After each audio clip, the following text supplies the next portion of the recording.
ആരും ഇവിടെ കാണുന്ന ലക്ഷണമില്ലല്ലോ.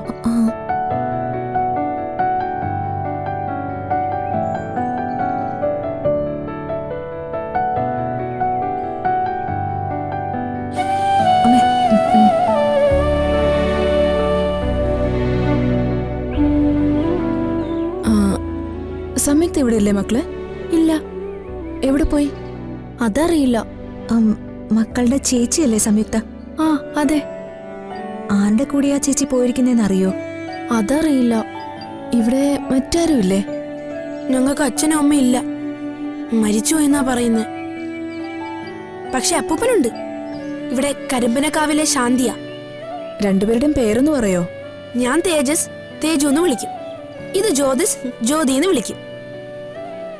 അല്ല, ചേച്ചി വരുമ്പോ അന്വേഷിച്ചു വന്ന് ആരാന്ന് പറയണം. 2 പിള്ളേര് പിടുത്തക്കാര് പെണ്ണുങ്ങൾ വന്നു എന്ന് മാത്രം പറഞ്ഞാ മതി. പക്ഷെ നിങ്ങളെ കണ്ടപ്പോ ഓമന കുട്ടികളായതുകൊണ്ട് പിടിച്ചില്ലെന്ന് പറയണം.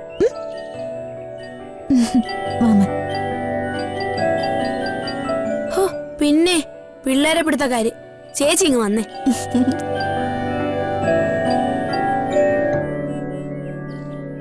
അവളെ അംബിക കൊണ്ടുപോയത് തന്നെ.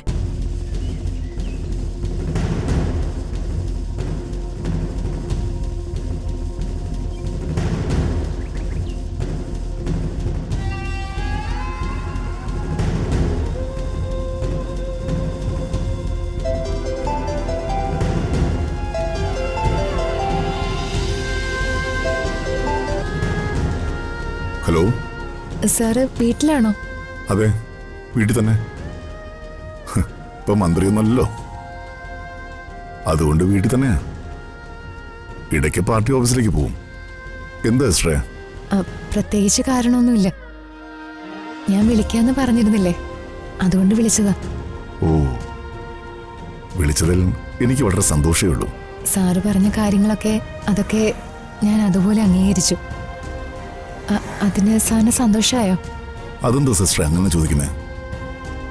ഞാൻ സിസ്റ്ററെ അടിച്ചേൽപ്പിച്ചൊന്നും അല്ലല്ലോ ആ ഉത്തരവാദിത്വം.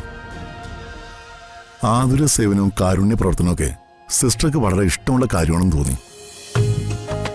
ഇതൊക്കെ ഡെഡിക്കേറ്റഡ് ആയിട്ടുള്ള ഒരാൾ ചെയ്യണമെന്ന് തോന്നി. സിസ്റ്ററുടെ ഡെഡിക്കേഷൻ കൊണ്ടാണ് ഞാൻ രക്ഷപ്പെട്ടത്. അതുപോലെ പലരെയും സിസ്റ്റർക്ക് രക്ഷപ്പെടുത്താൻ കഴിയുമെന്ന് തോന്നി.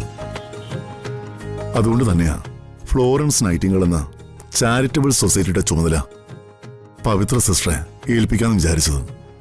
ഞാൻ എന്ത് ചെയ്യണം സർ? എനിക്കത് താല്പര്യമാണ്. അതിലൊക്കെ ഉപരി സാറിന്റെ സന്തോഷം. സാറിന്റെ സന്തോഷമാണ് എനിക്ക് പ്രധാനം. ശരിയെന്നാ, ഞാൻ വെക്കട്ടെ, പിന്നീട് വിളിക്കാം.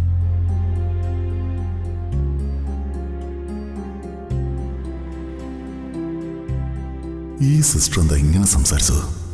എന്തോ ഒരു പന്തികേടുള്ളതുപോലെ. ശബ്ദത്തിനൊക്കെ ഒരു വ്യത്യാസം. എന്തോ ഒരു പന്തികേടുണ്ടല്ലോ. എനിക്ക് തോന്നിയതായിരിക്കും.